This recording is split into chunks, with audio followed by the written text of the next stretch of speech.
Buenos días a todos. No sé si me podéis mandar alguien un mensaje para decirme si me escucháis bien. ¿Se me escucha? Perfecto. Bien, pues en primer lugar, daros la bienvenida a todos los asistentes a este webinario, a los que os habéis apuntado. Daros las gracias por sacarnos un ratito. Va a ser breve, 30 minutos, para hablar sobre brechas de seguridad y evidencias digitales. Vamos a empezar. Esos talleres tienen como objetivo apoyar la transformación digital de las organizaciones más allá de lo tecnológico. Desde Qualentis trabajamos tres líneas que son el ámbito legal, el ámbito de la gestión del talento y el ámbito de la competitividad. En el taller de hoy vamos a contar con Elena Pérez, abogada. Sí, hola, Elena. Hola, ¿qué tal? Buenos días. Elena Pérez, abogada experta en nuevas tecnologías, directora legal de Qualentis, y con Juan Carlos Fernández de Tecnogados, que nos dará una visión práctica de las evidencias digitales en el marco de las brechas de seguridad, de lo cual anteriormente nos habrá hablado Elena. Sin más dilación. ¿Sí? Hola, ¿qué tal, Juan Carlos? Nada, todo bien. Bienvenidos. Vale, yo no voy a quitaros mucho más tiempo. Les cedo la palabra a ellos para cumplir con nuestra máxima de que sea un taller breve de 30 minutos, más allá de las preguntas que luego nos podáis hacer y que puedan alargar la duración del mismo. Elena. Venga, perfecto. Bueno, pues buenos días de nuevo a todos. Lo que os decía Juan Carlos, si os parece las preguntas que podáis tener, las atendemos luego al final para que no sea disruptivo e intentar que sea lo más directo posible. Vamos ya directamente al turrón y como dice Manquiña en Airbag, tampoco vamos a jugar a los jeroglíficos y como el concepto es el concepto, pues yo creo que lo mejor es empezar por ahí. Y es que es una brecha de seguridad sobre datos de carácter personal. ¿Vale? Al final una brecha es un incidente que afecta a datos de carácter personal y que puede implicar que se destruyan datos, que se pierdan, que se comuniquen o que sean accedidos por terceros de forma no autorizada, ¿vale? Teniendo en cuenta que la brecha puede producirse sobre distintos tipos de tratamientos de esos datos. Puede ser que los datos que se vean afectados por el suceso estén en formato papel o puede que los datos que sufran la brecha de seguridad se traten digitalmente. Imaginad, por ejemplo, pues si se desechan documentos en papel que contienen datos personales y aparecen en un contenedor porque no han sido destruidos de manera segura, algo que parece muy clásico, ¿no? Serían brechas sobre formato papel, o si están en sistemas o soportes que circulan a través de redes, serán brechas sobre tratamientos digitales. Además, esa brecha puede afectar a tres ámbitos, ¿vale? Puede afectar a la confidencialidad de los datos cuando son accedidos por terceros que no deberían tener acceso a los mismos. Puede afectar a la integridad y a la disponibilidad cuando los datos son destruidos o se pierden o son alterados de manera no autorizada o por error.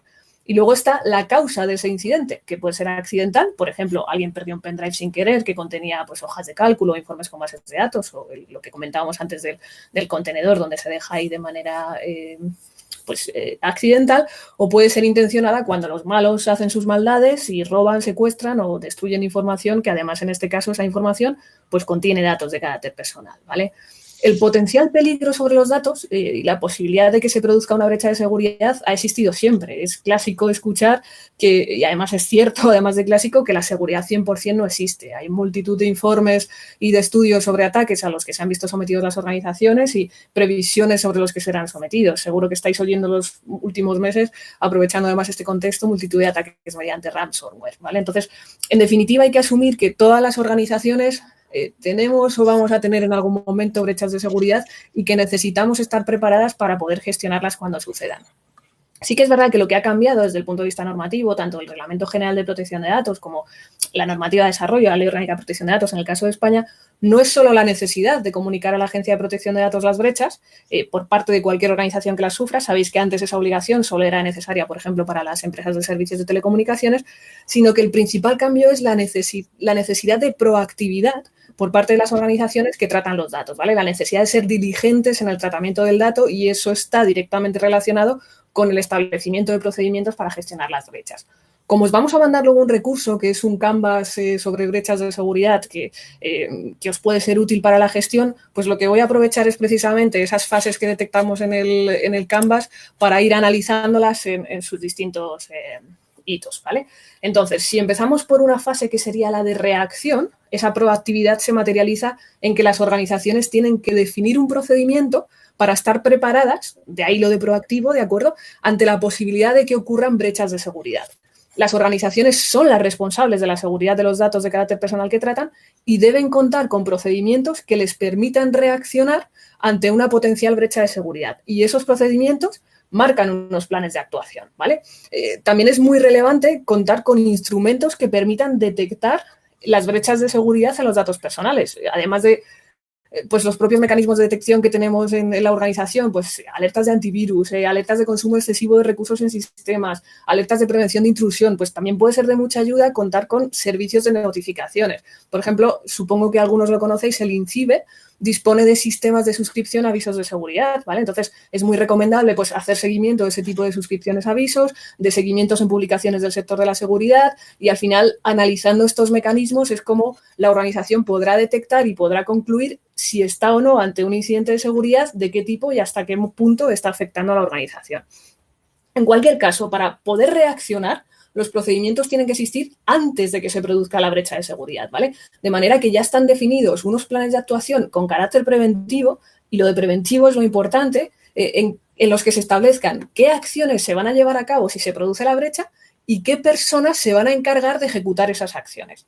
Claro, definir estos procesos implica que la organización tenga un contexto muy claro de todos los datos personales que trata y de cuál es el ciclo de vida del dato en ese tratamiento. Es decir, desde el momento en que los recogemos, cómo los tratamos, dónde se almacenan, a qué terceros se comunican y, en último término, cómo se destruye, ¿vale? Todo el ciclo de vida del dato. ¿Para qué? Para poder reaccionar y tener unos medios y mecanismos que nos permitan detectar esas brechas de seguridad. Luego nos hablará además Juan Carlos de esos mecanismos precisamente, ¿vale? Y ojo, que hay que tener en cuenta que esos procedimientos deben estar activos y en lista, tanto si la organización es la dueña de los datos, si es responsable del tratamiento, como si trata esos datos por cuenta de otros, si somos prestadores de un servicio, es decir, encargados del tratamiento por cuenta de terceros, ¿vale? Si seguimos en nuestro Canvas, en la segunda fase del proceso, en la acción, pongamos que ya se ha producido la brecha de seguridad, ¿vale? O como diría Chus Lampeado en La flor de mi secreto, me lo estaba imaginando, ¿vale? Que aquí es cuando ya la organización tiene que pasar a la acción y ejecutar un procedimiento de brechas de seguridad. De ahí recordad que es importante tenerlo previamente definido, insisto, hasta el hartazgo, previamente definido para poder ejecutarlo. En este momento es donde se ejecutarán las acciones y se aplicarán medidas que nos permitan solucionar la brecha de seguridad y establecer también medidas para evitar que esa brecha de seguridad vuelva a suceder, ¿vale? Entonces, se tendrá que recabar información para saber qué ha ocurrido, cómo ha ocurrido, sobre qué tipo de datos y sobre cuántos datos, ¿vale? ¿Cuándo empezó la brecha? ¿Cuánto ha durado? Y cómo ha sido resuelta. Los pasos que se llevan a cabo en este momento, tanto para la recogida de evidencias como para la resolución del problema, además son decisivos a la hora de gestionar la brecha de seguridad, en el sentido de lograr restablecer los sistemas y servicios de la organización que se hayan visto afectados por la brecha y para evitar, obviamente, que vuelvan a suceder en el futuro. Tampoco voy a hacer spoilers sobre esto porque Juan Carlos nos hablará precisamente luego de la puesta en marcha para hacerlo sin romper nada y con el mínimo impacto posible para la organización, ¿vale? Si pasamos en nuestro Canvas a la fase de comunicación, otro aspecto importantísimo en la gestión de brechas es la comunicación a las partes interesadas, ¿vale? Y vamos a ver cuáles son esas partes interesadas de que se ha producido la brecha de seguridad. La primera parte interesada será el organismo de control, que en el caso de España es la Agencia Española de Protección de Datos. Entonces, ¿cuándo hay que notificar? Pues si se valora que el incidente o la brecha puede afectar a los derechos y libertades de las personas físicas. ¿En qué plazo hay que notificar a la agencia? En un plazo máximo de 72 horas desde que la organización tiene constancia de la brecha. ¿Cuándo no será necesario comunicar a la agencia? Bueno, pues en este caso, la organización tiene que poder probar que la brecha sobre los datos personales no supone ningún riesgo sobre los derechos y libertades de las personas físicas. Os pongo un ejemplo. Imaginad que se pierde un smartphone, un dispositivo móvil por parte de un trabajador que efectivamente contenía datos de carácter personal. Pero ese dispositivo móvil estaba cifrado, con lo cual la posibilidad de acceder a esos datos es inviable, con lo cual no supone un riesgo para los derechos y libertades de las personas físicas y no habría que hacer una notificación a la Agencia de Protección de Datos. Luego está el tema del plazo, que es 72 horas desde que se ha tenido constancia de la brecha, ¿vale? Cuestiones importantes que además siempre nos soléis preguntar sobre el plazo. Primero, si no se tiene toda la información sobre la brecha en el momento de la notificación a la agencia, esa información puede irse facilitando luego con posterioridad y de manera gradual, ¿vale? En el momento de notificar, entonces, habrá que informar a la agencia de que se va a aportar información con posterioridad. Luego, lo que sí hay que tener en cuenta es el plazo de 72 horas en el que como mínimo se realizará esa comunicación, ¿vale? Y luego, a tener en cuenta también que se realizará una comunicación final o de cierre cuando se tenga toda la información sobre el incidente. Vale, ¿y qué pasa cuando no se puede notificar a las 72 horas? Bueno, pues, ¿dejo de notificar? No, obviamente, ¿vale? La notificación hay que realizarla de todas maneras. Y al realizar la notificación habrá que justificar por qué no se ha hecho en ese plazo de 72 horas, ¿vale? En este proceso de notificación, además, está habilitado en la web de la Agencia Española de Protección de Datos. Se van siguiendo los pasos en los que además hay que procurar que las notificaciones pues, sean concisas, que sean claras y que incluyan toda la información necesaria para que luego las personas encargadas de la agencia puedan analizarla, ¿vale? Además de esta comunicación a la agencia, dentro de esta fase o hito de comunicación, si la brecha implica un alto riesgo para los derechos de los titulares, será necesario activar la comunicación a esos titulares de los datos, ¿vale? Los titulares que se hayan podido ver afectados por la brecha de seguridad. En el procedimiento de brechas, que comentábamos antes, se habrá abordado cuándo es necesaria la comunicación a los titulares de los datos afectados. Y también es necesario instrumentalizar un proceso de notificación en el que se defina cuáles son los pasos a seguir a la hora de comunicar las brechas de seguridad, tanto a la Agencia de Protección de Datos como a los titulares de los datos. Y también, importante, cómo debe escalarse internamente las notificaciones, ¿vale? Que no entre el pánico en el momento en el que se produce la brecha y no sepamos ni gestionarlo internamente, lo cual ya es un problema añadido. En el caso de los titulares de los datos, además, se les tendrá que explicar qué ha pasado, ¿vale? Y también qué medidas pueden llevar a cabo para tratar de evitar o minimizar el impacto de la brecha. Cuestiones como, por ejemplo, si tienen que cambiar la contraseña, no solo la del sistema afectado, sino si compartían, por ejemplo, esa contraseña con otros servicios, pues también aprovechar y cambiarlas del resto de servicios.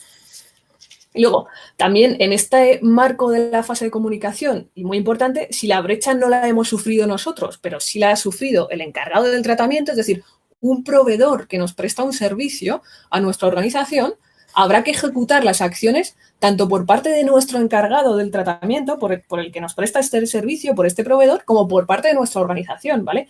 Y esas acciones deben estar previstas en un contrato de prestación de servicios en el que esté definida precisamente cuáles son las funciones de cada parte, con lo cual es muy importante tener un buen contrato en el que estén precisamente definidos este tipo de cosas para los servicios que tenemos externalizados con terceros. De acuerdo, si seguimos con nuestro Canvas, una fase fundamental también es la de aprendizaje. Está directamente relacionado con el principio de responsabilidad activa y es ese aprendizaje en el proceso de gestión de la brecha de seguridad que implica determinar qué falló, por qué se produjo la brecha y además implica documentar la brecha y todas las acciones que se han llevado a cabo para resolverla, ¿vale? Con el fin de minimizar su impacto y evitar que se produzcan de nuevo en el futuro. Y la parte de documentar es muy importante, muy, muy importante, porque es necesario que la organización mantenga un registro de brechas que sufra. A ver, esto no es nuevo. Ya veníamos antes de una metodología que implicaba llevar un sistema de notificación y gestión de incidentes, ¿vale? Aquí estamos ampliando efectivamente a brechas de seguridad y además tened en cuenta que este documento puede ser exigido por la propia Agencia de Protección de Datos y es el documento en el que va a quedar evidencia de las decisiones que hemos tomado como organización en la gestión de la brecha de seguridad, ¿vale? Con lo cual es muy importante. En cualquier caso, sí que es cierto que el procedimiento de brechas debe tener ese plan de actuación del que hablábamos antes para el seguimiento y el cierre de la brecha detectada. Y para eso son necesarias algunas tareas, como por ejemplo valorar si es necesario que la brecha se investigue por forenses expertos tecnológicos o si es necesario adoptar mecanismos judiciales o procesales de qué tipo y contra quién en el caso de que se produzca la brecha.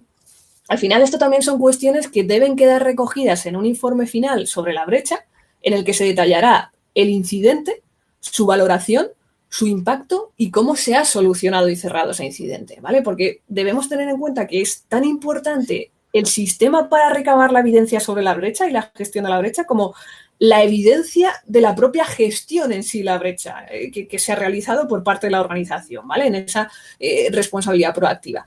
Y precisamente de esa parte es de la que ahora nos va a hablar Juan Carlos. Si te parece, te doy paso y nos amplías en ese sentido, por favor.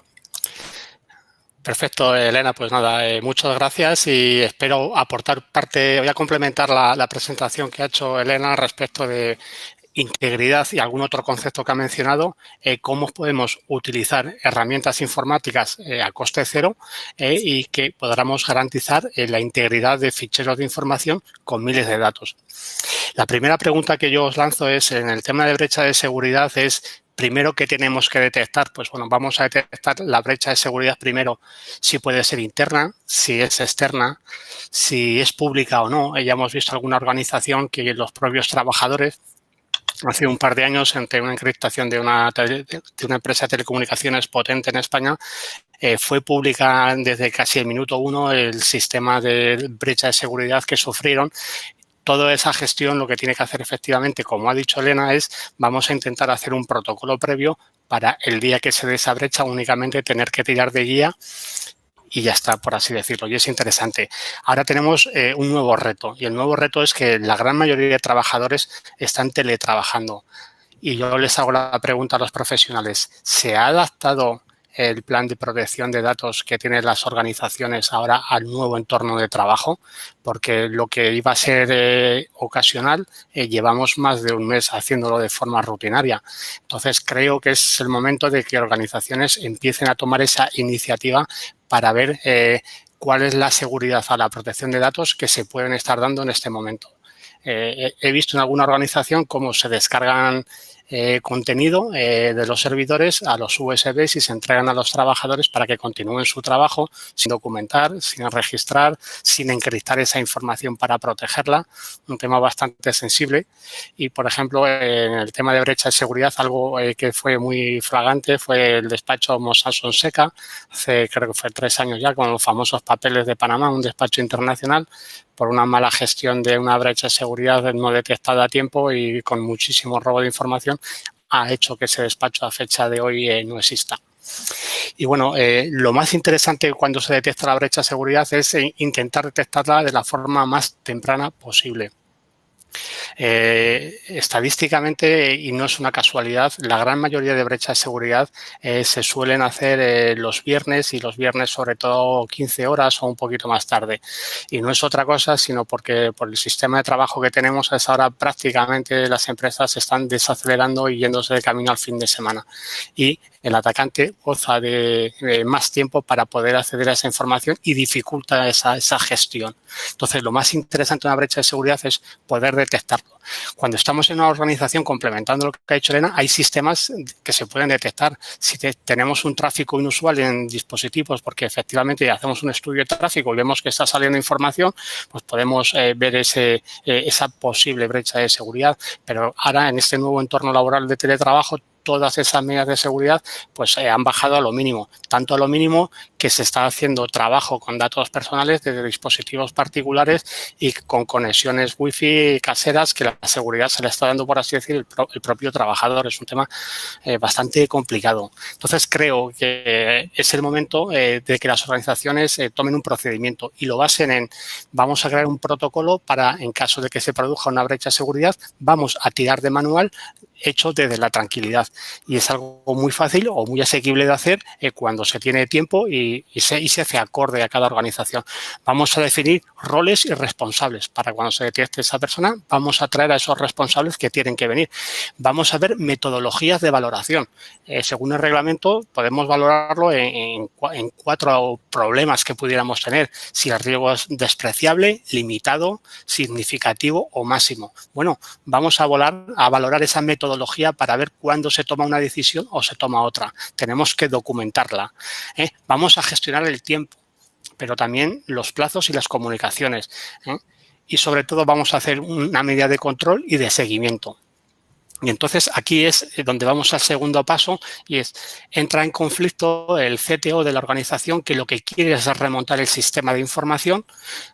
Por otra parte, entra en juego también el papel del delegado de protección de datos, donde quiere ver qué alcance ha habido de datos personales, y puede haber otra parte que lo que también interesa es decir, bueno, vamos a ver qué es la brecha y de dónde ha podido venir esa información, vamos a obtener esas evidencias digitales para que en caso de que haya una línea de investigación podamos tirar de ella. Creo que es algo esencial, no nos llevará tiempo cuando lo tenemos protocolarizado. ¿Cuál es el problema más usual? Pues el problema más usual es que me llama un técnico de sistemas y me dice, tenemos este problema en la organización. Queremos obtener evidencia. ¿Qué hacemos? Y claro, ¿qué hacemos en un sistema en el cual no sabes la configuración, no sabes cómo está distribuido? Es muy complejo poder dar unas pautas para que se tengan que obtener. Pues mira a ver si te deja obtener los logs del sistema, porque al final lo que la organización empuja siempre es a remontar el sistema, como yo siempre digo, con el principio de en el mínimo plazo de tiempo posible, con la mínima pérdida de información. Entonces, cualquier gestión que se quiere hacer y retrasa ese plazo, hay que justificarla. ¿Y qué mejor manera de justificarla si tenemos un protocolo que la misma organización ha definido de forma previa? Entonces, conforme a la brecha de seguridad y la vulnerabilidad que hayamos podido detectar, habrá que coger unas medidas u otras. Por ejemplo, en una organización en la cual se ha detectado un ransomware, pues efectivamente tirando de los logs anteriores al ransomware se detecta que hay un usuario y una contraseña que está logueado en el sistema. Bueno, pues ya tenemos un indicio de posiblemente ver por dónde o qué brecha ha podido ser. Entonces, creo que todo ese tipo de evidencias hay que obtenerlas. Pero no solo hay que obtenerlas a nivel técnico, sino hay que garantizarlas, que es esencial, a nivel legal.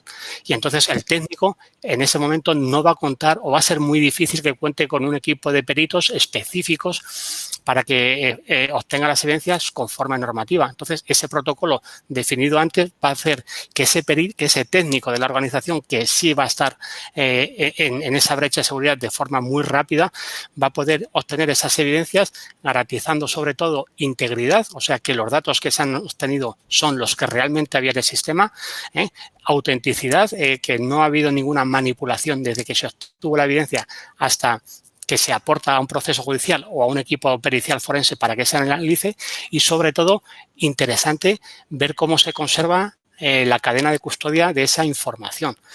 No vale de nada descargar esa información y no calcular, por ejemplo, los códigos hash de los ficheros que generamos, porque realmente en otro momento no podremos acreditar qué contenido tenía esos ficheros log. Entonces, cualquier perito o cualquier técnico en este sistema, o incluso cualquier jurista con conocimiento, sabe que tiene que hacer un sellado de cálculo hash de los ficheros que se descargan, la fecha, y acreditar ese código hash, que lo que va a garantizar es esa integridad de esa información que se descarga.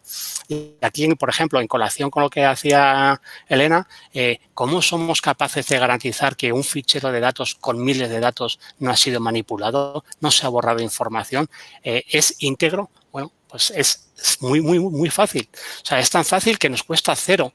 Nos cuesta, utilizamos, por ejemplo, una herramienta que recomienda INCIBE, que se llama CalHash y otras similares, que lo que hace es que hacemos con un arrastre dentro de la herramienta cualquier fichero con miles de información y nos da el hash del contenido.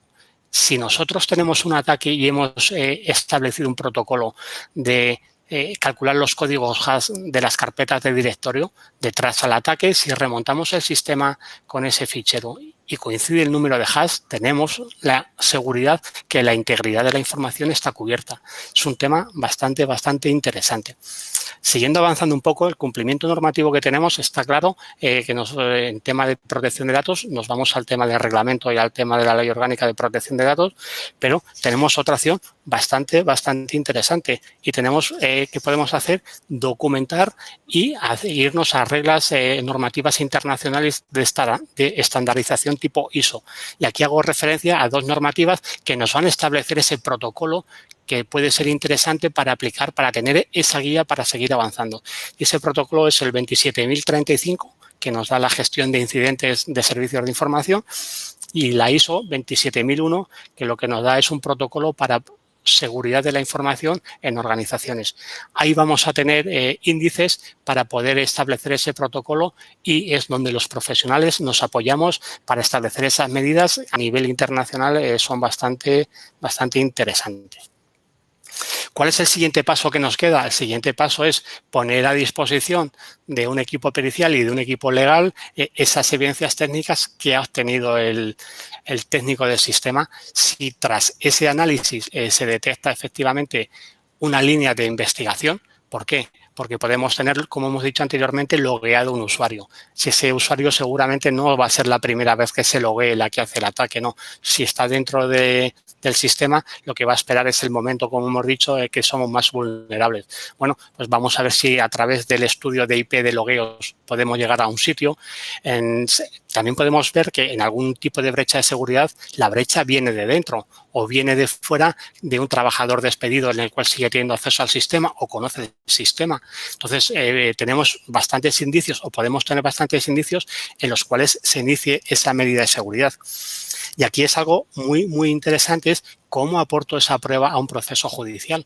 Porque aquí tenemos, primero vamos a intentar ir de la mano de un servicio legal especialista en este sentido y de otra parte del informe pericial que sea concluyente en el tema de evidencias. Pero no olvidemos que al final quien ha obtenido esas evidencias digitales es un particular. Llámese persona física o persona jurídica, pero es un particular y esas pruebas se van a presentar a un proceso judicial. A veces en el entorno laboral y otras veces puede llegar al entorno penal. Entonces, hay que tener muy en cuenta esas medidas de cómo se aportan esas pruebas a un proceso por un particular y qué requisitos tienen que tener para que gocen de legalidad.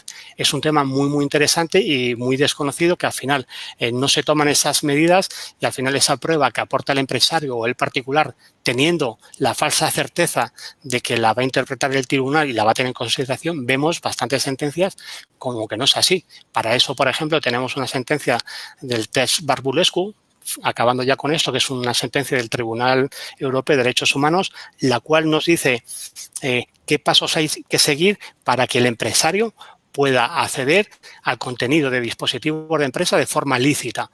Porque no vale de nada acceder al dispositivo de empresa porque creas que es tuyo. No, tienes que acceder de forma lícita. Y te dice que tienes que cumplir principios, necesidad, idoneidad y proporcionalidad. Vemos resoluciones donde se han obtenido 2.000 correos electrónicos de un trabajador que ha incumplido utilizando búsquedas heurísticas por palabras y fechas y luego solo 15 tenían pertinencia y relevancia al proceso. Y el tribunal ha tirado esa prueba porque no cumplía el principio de proporcionalidad.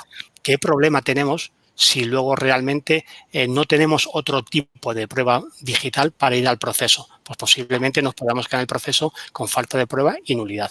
Entonces, creo que es un tema bastante interesante ir de la mano perfiles técnicos y perfiles legales cuando un proceso puede acabar en un proceso judicial. Y ajustándome al tiempo, con esto, Juan Carlos y Elena, doy paso a la ronda de preguntas y ha sido un placer estar aquí. Pues muchas gracias, Juan Carlos. La verdad es que estamos cumpliendo en tiempo. 30 minutos, os prometimos 30 minutos, estamos ejecutando la presentación. Luego a lo mejor nos decís que hemos condensado mucho o que queréis ampliar más este tipo de contenidos. Bueno, yo tengo aquí un par de preguntas. Os voy lanzando una y luego otra y luego, pues, si los asistentes van añadiendo más preguntas, pues las iré incorporando para que las respondáis. En primer lugar, en caso de que esto no se gestione bien, que la brecha de seguridad llegue y se vea que sea evidente que aquí no ha habido una buena gestión, no ha habido una buena planificación y que puede generar problemas, sobre todo en el ámbito de los derechos y garantías de los afectados, ¿cómo se gestiona esto de la responsabilidad? ¿De quién es la culpa al final? Y sobre todo, me interesa mucho cuando existe un tercero con acceso a datos, un proveedor de servicios y no queda muy bien claro de qué lado está la pelota a la hora de gestionar esto. ¿Cedo la palabra? Bueno, contesto yo. Sí, Elena, contesta tú, sí. Genial. Bueno, precisamente esa es la parte importante preventiva del plan de actuación, es decir, definir cuáles son las responsabilidades. En el caso que comentas, Juan Carlos, de un proveedor, pues efectivamente, tanto en el contrato de prestación de servicios como en el propio SLA, tienen que estar definidas las responsabilidades con ese proveedor. Y luego a nivel interno, el hecho de que en el plan de actuación, a nivel interno me refiero también por parte de los trabajadores, en el hecho de que esté definido dentro del procedimiento cuáles son las personas que tienen que responder, pues eso es importante, ¿vale? O mejor dicho, cuáles son las acciones y las funciones de cada persona responsable dentro del proceso. Entonces, muchas veces, si eso está definido, evidentemente también puede llevar a la ejecución de pues incluso de un despido disciplinario, por ejemplo, o una apertura de expediente dentro del propio proceso que tengan definido las empresas. Evidentemente, para eso hay que tenerlo definido con carácter previo. Interesante. Esta pregunta yo creo que más orientada a ti, Juan Carlos. Llega la brecha de seguridad, empezamos todos a correr con las manos en la cabeza, no tenemos el protocolo, no lo planificamos adecuadamente. ¿Nos puede dar algunos consejos sobre cómo gestionar este momento de urgencia y emergencia? Vale, aquí como decía a lo largo de la charla es bastante complicado saber qué sistema tiene configurado cada organización para poder cumplir esa normativa. Aquí, sobre todo a nivel de los técnicos, lo que yo daría, y es algo, por ejemplo, que aplicas a cualquier tipo de equipos personales, es clonarlo al tema del sistema. Vamos, si tras el ataque tenemos acceso a parte de ese sistema, vamos a obtener un backup de todos los logs del sistema que estaban activos en ese momento del ataque, para ver si de esa manera tenemos algún usuario que efectivamente no tendría que estar en ese momento logueado, o hay un usuario nuevo que ha sido creado y efectivamente tiene permisos de administrador y no tenemos y tenemos una línea de investigación. No va a ser la primera vez normalmente cuando hay una brecha de seguridad que sea la primera vez que el ciberdelincuente acceda a nuestro sistema, sino que va a esperar sobre todo el momento en el que podamos ser más vulnerables. Entonces, sobre todo para cuando el ataque viene hacia afuera en tema de brechas de seguridad, de encriptación de información, un tema muy interesante también es si tenemos ese estudio de tráfico, vamos a poder garantizar y documentar para entregar esa documentación diciéndole no se ha detectado tráfico saliente y únicamente lo que se ha hecho es un cifrado de información. Entonces, a partir de ahí hay que remontar el sistema, pero efectivamente podemos garantizar. Y, por ejemplo, pues en dispositivos móviles, cuando se pierde ese dispositivo de empresa, pues aquí las organizaciones ahora están haciendo un tema bastante interesante que se llaman dispositivos endpoints, que son capaces de gestionar de forma remota. Te entregan el dispositivo, te lo dan ya cifrado, te lo dan con las aplicaciones corporativas que tiene que tener, no dejan instalar otro tipo de aplicaciones y permite a las organizaciones hacer un borrado de forma remota una vez que ese dispositivo ha sido extraviado o robado. Y también, por ejemplo, los protegen a través con PIN y patrón, que tras X intento de conexión fallido, pues al final lo que hacen es resetear el teléfono. Creo que esas son medidas para poder tomar en cuenta alguna de forma preventiva y en forma reactiva, pues ese técnico que tenga esa capacidad de reacción para ver qué es interesante en ese momento, dependiendo del sistema que quiera o conforme haya sido el ataque. Bien, pues muchas gracias, Juan Carlos. No tenemos de momento ninguna pregunta más. Aprovecho entonces la ocasión para contaros que a todos los que os habéis apuntado al webinario os vamos a hacer llegar este Canvas, que es un Canvas que desarrollamos en Quarentis para hacer una lluvia de ideas ágil en el momento en que se produce una brecha de seguridad. Tiene los elementos de los cuales estuvo hablando Elena. Está pensado para poder imprimirse y para poder utilizarse POSITs y hacer, tomando siempre como referencia lo que dice la normativa y ojalá la planificación y los protocolos que hayamos redactado, pues ir pensando en las primeras acciones reactivas para poder gestionar de la manera óptima esta brecha de seguridad. Y sin más, pues daros las gracias a todos los que habéis participado en este webinario, darles las gracias a los ponentes, sobre todo por los tiempos que se han ajustado bastante bien, por lo interesante de lo que nos han contado, y deciros que además del Canvas os enviaremos también el enlace para poder visualizar el vídeo con más tranquilidad. Nada más, muchas gracias Elena, muchas gracias Juan Carlos. Gracias. Por vuestra participación. Gracias. Y a todos os espero en el siguiente taller de liderazgo digital que os daremos a conocer en breve. Muchas gracias a todos y damos por finalizado este webinario.